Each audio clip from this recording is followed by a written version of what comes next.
The second race of the 2025 playoffs gives us a second playoff race winner, and it sets a stage for a showdown in the round of 16 in Bristol. Let's talk Gateway. Let's talk the Enjoy Illinois 300. And as Bill Murray of all people sent them off for the races, it was Denny Hamlin who led them back to the checkered flag. He led 75 laps of the 240 at Gateway. That was a really good run. And actually, it was only just the most laps led, because one of his own drivers, Bubba Wallace, had 73.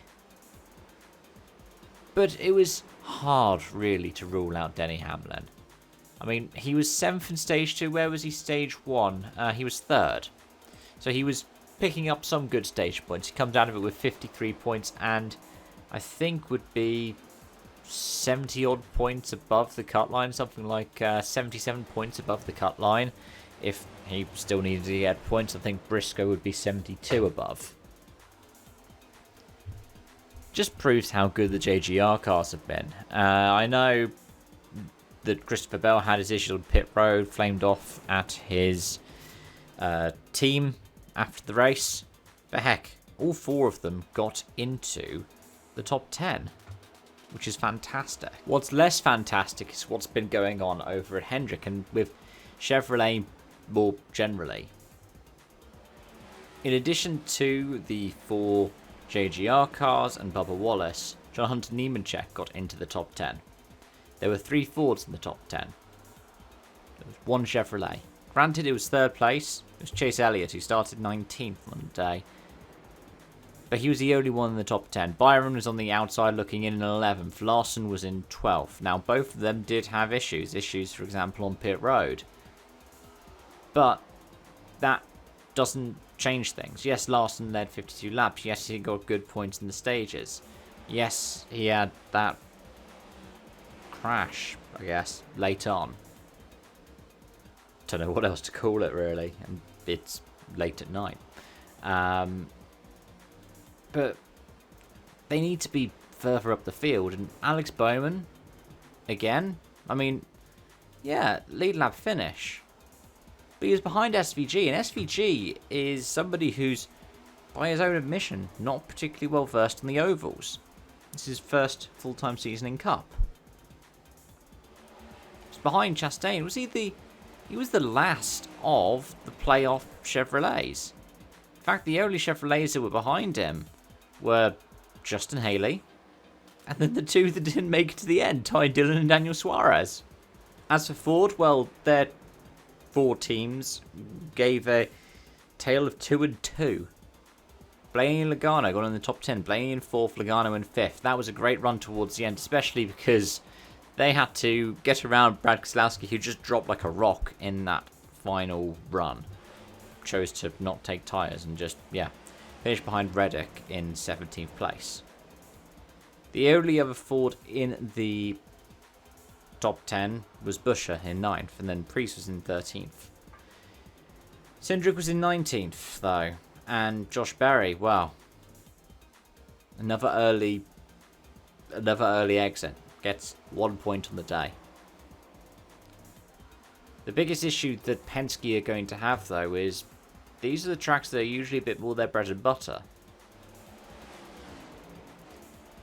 It's something that doesn't particularly bode well for the Phoenix finale, provided one of their cars makes it to the finale. Because this was somewhere that Penske had performed well. This kind of track is something that Penske does well at. But here, a bit less so. But the playoff grid is quite something as a result. Yes, Hamlin and Briscoe have advanced, but behind them, who do you think it is?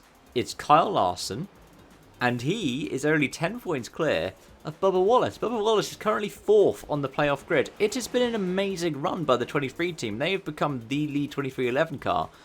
The 45 is still in a good spot, but Larson's 60 to the good, Wallace is 50 to the good, Reddick is 7th on the grid, 37 to the good.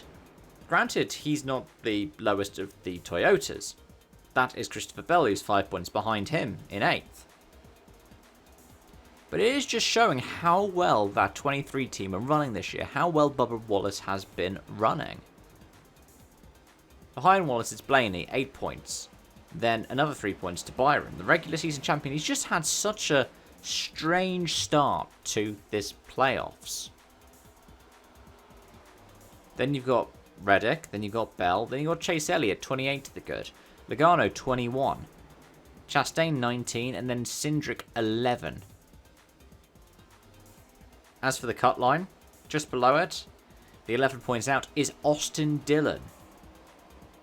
Yeah, Dillon in the RCR, he had such a wild regular season and picks up the win at Richmond. He's still better than SVG, only just marginally. SVG is only 4 points behind. Bowman is 35 points below the cut line. Granted, it's not where Berry is. Berry's 45 points out, but still, Berry is 45 points out. Bowman is still 35 points out. It just seems wild. Bowman is pretty much in a must-win scenario. Berry is, yeah, all but a must-win. And it's Bristol, the last great Coliseum. It could be absolutely otherworldly. I mean, it could be one of those ones where we see nobody in that top 16 get themselves the win. But let me know your thoughts and feelings, folks. Thank you so much, as always, for watching and joining. And until next time, it's bye-bye for now.